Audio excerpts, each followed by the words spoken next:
France Maghreb 2, France Maghreb 2. On va parler de politique étrangère, messieurs. Alors, vous n'êtes pas sans savoir qu'il y a un problème entre la France et le Maroc. Le Maroc reproche à la France notamment cette période des visas, bon, qui est somme toute un peu réglée pour le moment. Le Maroc reproche à la France de s'être trop rapproché de son voisin algérien, en recevant notamment Changria il n'y a pas si longtemps à Paris, le général d'état-major, la visite de Macron en Algérie. Et le Maroc reproche aussi à la France la non-reconnaissance pour l'heure du Sahara occidental.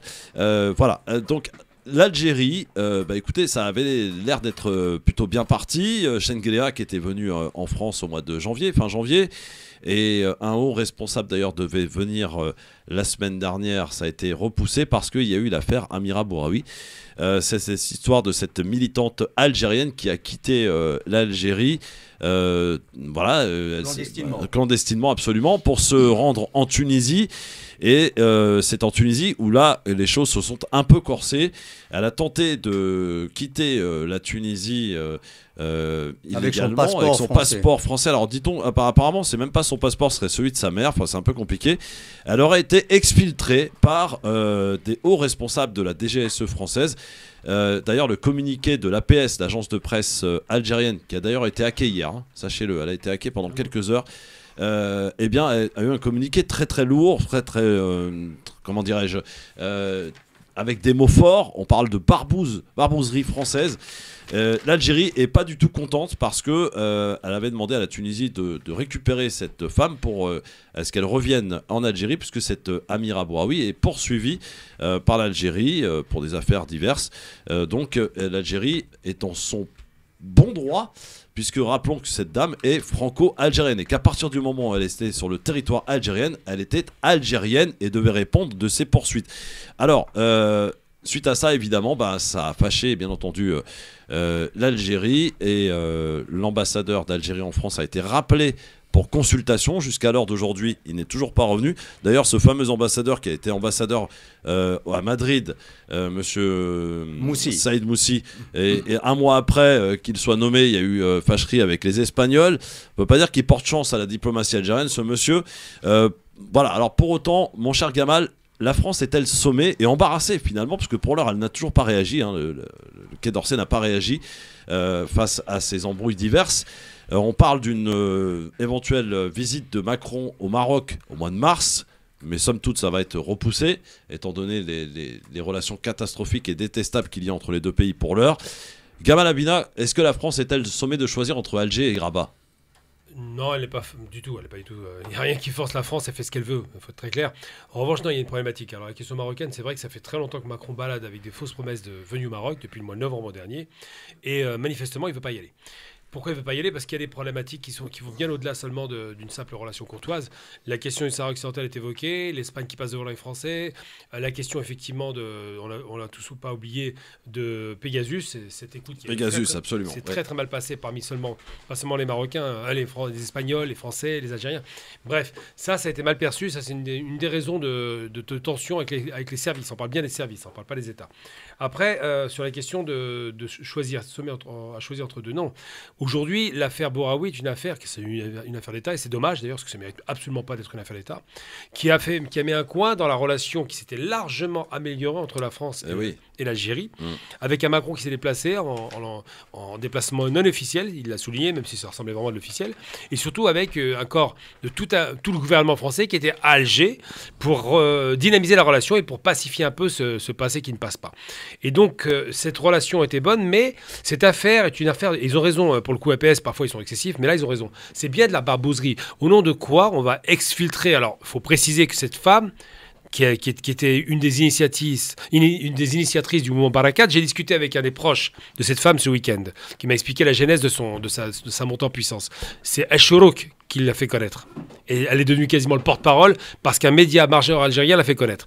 Eh bien, cette femme-là, elle a une particularité, c'est qu'elle est devenue française par acquisition de nationalité par son mari. Donc c'est pas une Française de naissance, c'est une Française par acquisition sur le tard, à 18 ans je crois, une chose comme ça. Et c'est une femme qui a des comptes à régler. Et à partir de là, comme elle règle ses comptes, eh bien, elle a des relations détestables avec l'État. Mais n'oublions jamais que c'est une fille de colonel. Donc c'est pas une pauvre. Fait pas partie de ces malheureux. Alors évidemment, quand elle était à Barakat, c'était très bien ce qu'elle faisait. Après, elle a dérapé sur la question de l'islam. Elle a fait un post sur Facebook qui était idiot. Et le mouvement de Barakat a commencé à se désolidariser d'elle parce qu'elle mettait beaucoup trop de bêtises. Elle partit en freestyle. Et bien aujourd'hui, c'est devenu une sorte de symbole de liberté totalement fabriqué par les médias contre une junte militaire algérienne mythifiée, là encore fabriquée par les médias. Et l'Algérie a très mal pris le fait qu'ils aient exfiltré une femme qui était en Algérie. Après, qui a été dans des conditions évidemment illégales en Tunisie, alors qu'elle avait l'obligation de rester sur le territoire algérien. Et ensuite, de la Tunisie, on l'a fait partir de force. Donc, il y a eu un limogeage en Tunisie d'un des responsables. Et les Algériens ont très mal vécu cette double trahison. Il y a eu beaucoup d'arrestations d'ailleurs, pas plus tard qu'hier. Le ministre des Affaires étrangères tunisien a été limogé. Absolument. Certainement. Alors, je ne sais pas s'il faut y. Si, c'est à la suite de ça. Mais parce que les Tunisiens sont très proches des Algériens. Mais ce qui se passe quand même, il ne faut pas oublier un truc incroyable. Au nom de quoi les Français vont exfiltrer, comme si on était à la guerre froide, comme si c'était un agent secret, une femme qui se présente comme opposante journaliste, alors que c'est des affaires intérieures algériennes et tunisiennes. Ils ont commis une faute. Alors moi je dis que c'est pas Macron. Et je suis catégorique.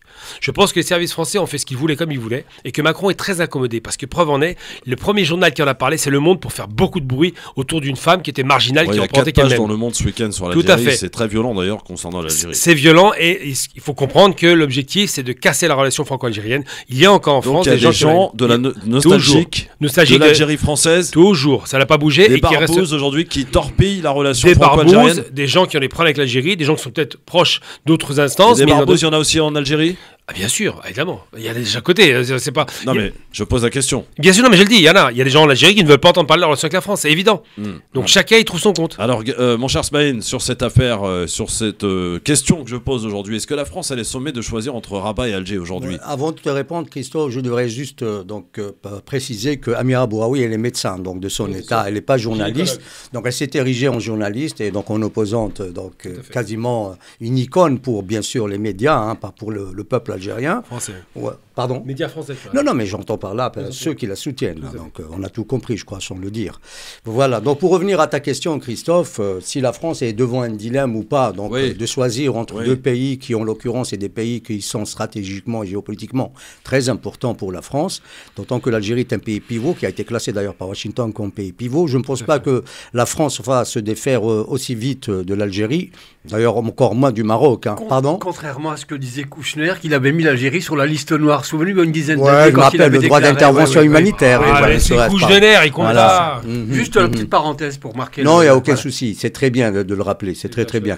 Donc j'en étais où? Je ne me rappelle plus. C'est pour ça, à chaque fois que je suis coupé, je ne me rappelle plus. Pays pivot pour les États-Unis. Ah oui, pardon. Oui, je te remercie, Khalid. Donc voilà, donc c'est un pays pivot. Pour revenir au Maroc, le Maroc est aussi important que l'Algérie pour la France. Pourquoi? Ne serait-ce que par rapport à la guerre qui est menée aux terroristes dans le Sahel, sachant que le Maroc a des entrées, il a une politique d'entrisme dans ce continent et qui, ma foi, peut donc apporter une aide conséquente au Maroc, ne serait-ce qu'au plan donc diplomatique. Avec quel pays il y a le plus d'intérêt? C'est ça ma question aussi. Enfin, on va dire, de par donc l'histoire passionnelle qui existe en deux pays. Non, mais sans parler d'histoire. Oui, mais aujourd'hui, sur le plan économique, oui, d'accord. Mais par contre, il faut savoir que la France n'a pas vraiment besoin, contrairement à ce qu'on croit, qu'elle a besoin vraiment du gaz algérien. Elle n'est pas vraiment. Si on devait comparer avec l'Allemagne ou l'Italie, par exemple. La France, par contre, là où ça devient intéressant pour elle, c'est que l'Algérie actuelle est en train de s'ouvrir économiquement et qu'elle est en train donc d'investir un peu partout au dehors des hydrocarbures et que la France voudrait donc, si tu veux, prendre la plus grande part de marché. Ouais. Il faut aussi savoir que la France était le premier partenaire de l'Algérie qui est passé en deuxième position après les Chinois. Les Français voudraient récupérer cette place qu'ils ont occupée pendant très très longtemps. Et c'est dans ce sens-là que je pense que l'Algérie peut se présenter comme un pays très très important pour la France. Mais tu comprends que l'Algérie est mal réagi.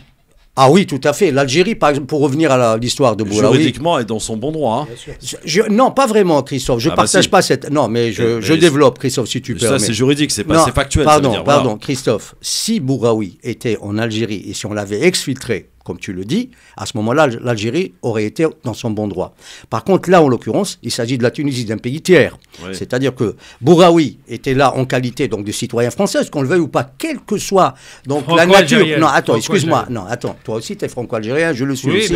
Bon, d'accord. Bon, on ne va pas s'arrêter à tous les coups, à chaque fois qu'on développe. Elle avait été arrêtée par la Tunisie. Non, elle a été arrêtée, pardon. Je vais vous dire pourquoi elle a été arrêtée. Parce qu'elle est rentrée clandestinement en Tunisie. Oui, absolument. Donc, s'il avait un passeport... l'Algérie avait sommé la Tunisie Non, de elle lui était en rendre. infraction par rapport au séjour en Oui, Tunisie. oui, non, mais j'ai Donc, bien c'était- compris. Mais Oui. il faut être Pas précis. seulement. Mais l'Algérie, dès lors qu'elle a entendu parler de cette arrestation, a demandé à la Tunisie, elle a Non, sommé ça la c'est entre Tunisie. services. L'Algérie Oui, oui. n'a pas entendu. Et Bah, sauf que les Français sont venus par la voix de l'ambassadeur de France en Tunisie, l'intervention de la DGSE et de quelques consuls aussi, et l'ont réussi à lui faire prendre l'avion et à faire atterrir à Lyon. Christophe, Elle avait une on en interdiction fait, de réagir. encore une fois, Elle avait une interdiction de quitter le territoire algérien. pardon, encore une fois, on en fait une icône.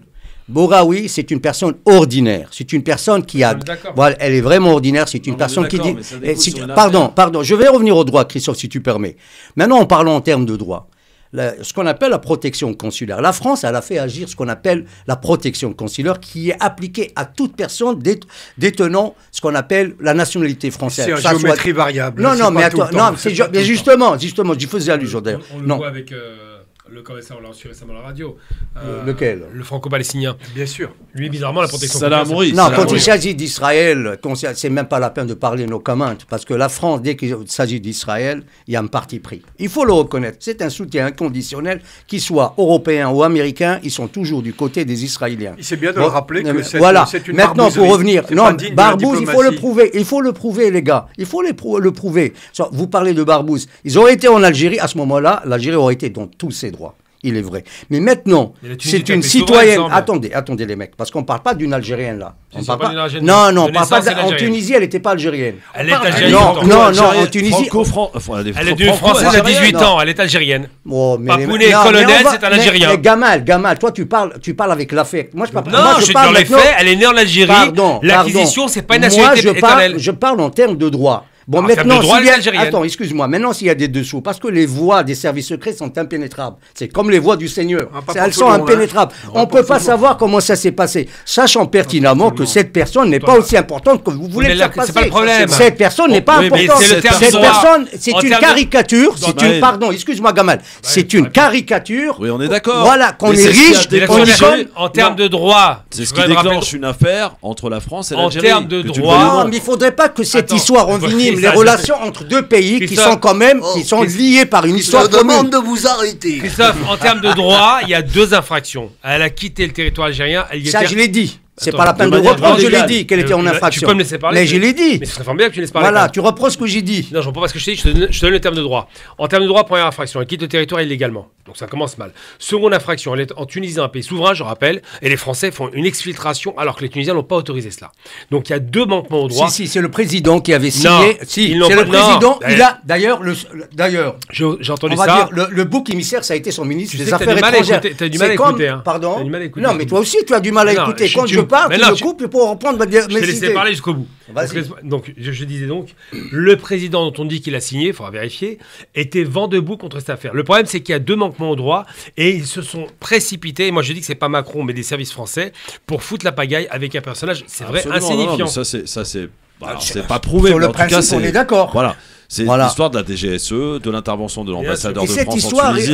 Christophe, et elle du risque consul. de compromettre la visite qui est Oui, attendue attends, de soyez- Tebboune. Ouais, attends, c'est dans 2 mois, il y a encore beaucoup de choses qui Oui, peuvent mais se d'ici passer. là, peut-être que l'eau aura 2, coulé 3 sous mois, les mais- ponts. Un Oui, petit peu, quand même. Voilà. absolument. Ali, quel est ton regard?